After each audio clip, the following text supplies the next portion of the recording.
السلام عليكم وأهلا بيكم في حلقة جديدة من تيلكو بايتس بالعربي، ومع الحلقة الأولى في 2023 واللي بتيجي بالتزامن مع حدث مميز. حلقة النهاردة بتيجي بالتزامن مع مؤتمر ليب 2023، المؤتمر التقني الأسرع نمواً بالمنطقة. في الحلقة دي هنحاول نغطي جزء بسيط من المؤتمر، خصوصاً الجزء المتعلق بالأوبريتورز والفيندورز وأهم الإعلانات المتعلقة بيهم. في الجزء الثاني من الحلقة هنغطي مجموعة سريعة من الأخبار المتعلقة بالتلكوز في الفترة اللي فاتت، وكالعادة هيكون معاكم محمد الديب. وأنا باسم علي. ومن غير كلام كتير يلا بينا على المواضيع.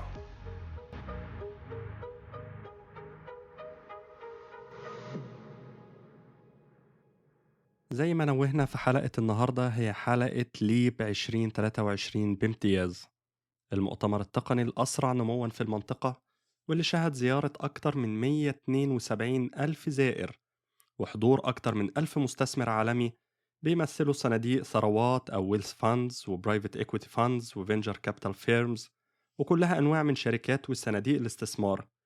مجموع المستثمرين دول بيديروا أكثر من 2 تريليون دولار، فلك أن تتخيل حجم الاستثمارات المتوقع أنه ينتج من حدث زي دوت. وده اللي حصل بالفعل، فمجموع الاستثمارات اللي أعلن عنها في المؤتمر تجاوز التسعة مليار دولار. وده يديك إحساس بأهمية المؤتمرات اللي من النوع دوت وقوتها في جذب الاستثمارات للدول لو اتخطط لها صح، وكانت بيئة الاستثمار في الدولة دي بيئة جاذبة حقيقي. نقطة تانية وهي حجم النمو السريع للمؤتمر، فمقارنة سريعة مع أقرب مؤتمر مشابه وهو جايتكس الإمارات، واللي ليه تاريخ بيمتد لأكتر من 40 سنة من أول 1981. مؤتمر جايتكس في نسخة 2022 حضروا 170 ألف زائر في مقابل 172 للليب.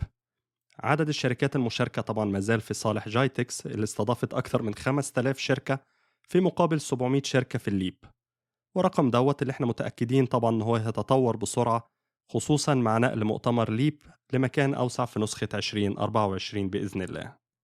المؤتمر حضروا مجموعة من أهم الأسماء في عالم التكنولوجي وكبار المدراء التنفيذيين، من أمثال بيكا لوندمارك الرئيس التنفيذي لنوكيا، وراجيف رامازومي رئيس شركة نوتانكس، وريشاد بريمجي الرئيس التنفيذي لويبرو، وسوميت دوان رئيس في ام وير، وغيرهم من كبار التنفيذيين والمستثمرين اللي ألقوا أكتر من 100 كينوت أو كلمة رئيسية تطرقت لمختلف التطورات التكنولوجية في مجالات زي الإيديوتك والكلين تك والفينتك والكلين إنرجي وغيرها.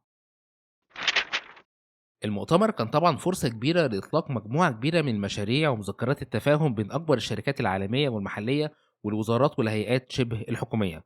طبعا كان من أكبر الإعلانات دي هو إعلان مايكروسوفت عن إطلاق أول ريجونال داتا سنتر ليها في المملكة العربية السعودية باستثمارات تتجاوز ال 2 مليار دولار.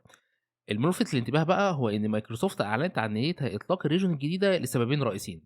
أول سبب فيهم هو النمو الكبير في عدد المستخدمين في المنطقة، وتاني سبب وهو ده النقطة المهمة هو الداتا برايفسي، بمعنى إن الداتا بتاعت اليوزرز ما تخرجش من الدولة أو المنطقة. ده طبعا بيفكرنا بقانون حماية المعلومات الشخصية اللي طلع في الإمارات، واللي كان السبب في افتتاح اتش بي لداتا سنتر خاص بيها في الإمارات وقت مؤتمر جيتكس اللي فات لو تفتكروا. فقانون الداتا برايفسي هو من ناحية بيحمي بيانات المستخدم إلى حد ما، ومن الناحية التانية فهو بيمثل أداة ضغط على شركات الكلاود كومبيوتنج عشان يفتحوا مراكز ليهم في دول ومناطق معينة، سواء في الشرق الأوسط أو في الاتحاد الأوروبي.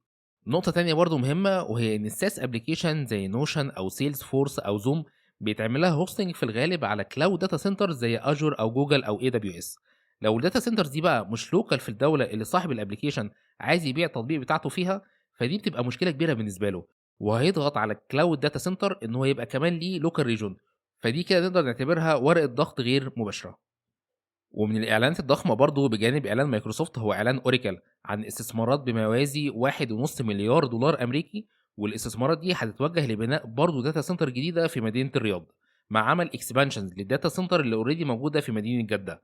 أوراكل برضه كانت أعلنت سابقا عن نيتها بناء داتا سنتر جديدة في مدينة نيوم، وبكده فأوراكل هتكون موجودة في السعودية لوحدها بثلاثة داتا سنترز، بجانب الداتا سنترز أصلا اللي موجودة في أبو ظبي ودبي والقدس. من الإعلانات الملفتة للنظر هو إعلان تيك ماهندرا عن نيتها إطلاق كلاود داتا سنتر ليها بالسعودية. طيب إيه الملفت يعني للنظر؟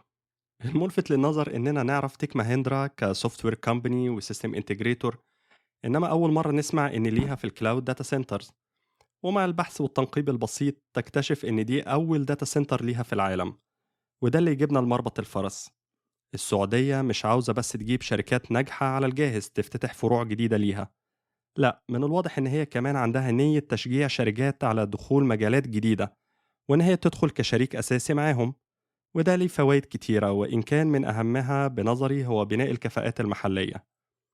أي شركة بتفتتح ليها فرع بتيجي بالنو هاو بتاعها من بره، وبتبني الداتا سنتر، ومعظم تفاصيل التصميم بتكون سرية، وده يعرفوا اللي اشتغلوا في شركات زي أمازون. وده شيء طبيعي لأن هما بيحموا الاي بي أو الانتلكتوال بروبرتي بتاعتهم في حرب الكلاود كومبيوتينج. إنما لما تبني أنت الداتا سنتر وتكون شريك رئيسي في التصميم من البداية، فده هيديك فرصة إنك تطلع على تفاصيل مش سهل إنك تعرفها من الشركات الكبيرة، وهيديك فرصة إنك تبني كفاءات أو subject matter expertise تعتمد عليها مع الوقت كقيادات فاهمة تفاصيل التكنولوجي، أو كخبراء يبقى ليهم مشاركة فعالة في رسم وجه التكنولوجي ووضع الخطوط العريضة ليها. وخلينا نتنقل من اخبار الشركات العالميه للموبايل اوبريتورز، وهنبدا اول حاجه بموبايلي اللي كان ليها مجموعه كبيره من الاعلانات في الليب.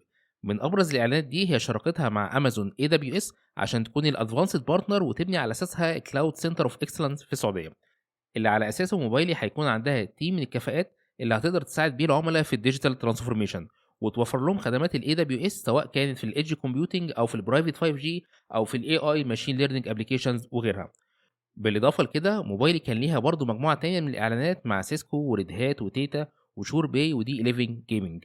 كل الاعلانات دي بتهدف لتطوير خدمات موبايلي بصوره ترفع من نسب الكاستمر ساتسفاكشن مع توفير افضل واحدث الخدمات الرقميه في مجال الفاينتك والجيمنج والكلاود كومبيوتنج وغيرهم.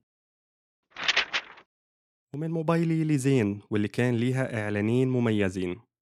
الأول هو شراكتها مع شركة AST Space Mobile الأمريكية والمتخصصة في شبكات الموبايل والبرودباند باستخدام اللو إيرث أوربت ساتلايتس، واللي من خلالها بتقدر توفر خدمات الموبايل المتوافقة مع ال 3GPP standards، ولكن من خلال شبكات الأقمار الصناعية، بحيث إنك توفر تغطية للأماكن النائية أو الأوبريتور ملوش تواجد فيها.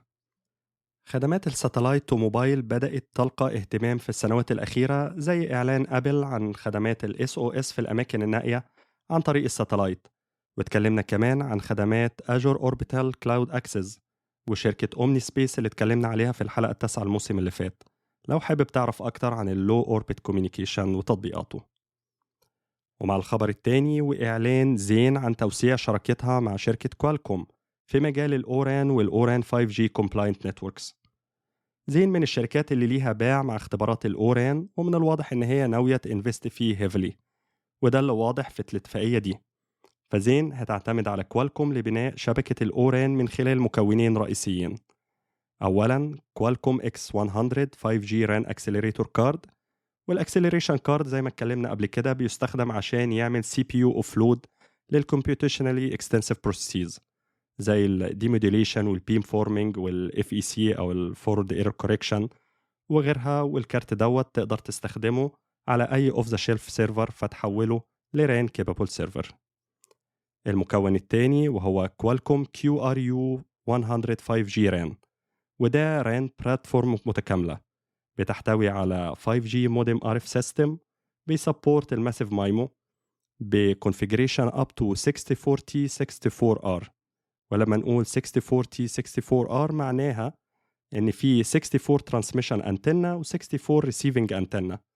والماسيف مايمو ده بيمكننا من ان احنا نعمل حاجات زي البيم فورمينج، واللي من خلالها تقدر توجه طاقة مجموعة انتنز ليوزر معين عشان ترفع الكاباسيتي بتاعته او تقلل الانترفيرنس. والنقطة دي وغيرها اتكلمنا عنها في حلقة ال MWC من الموسم اللي فات، وتقدروا ترجعوا لها.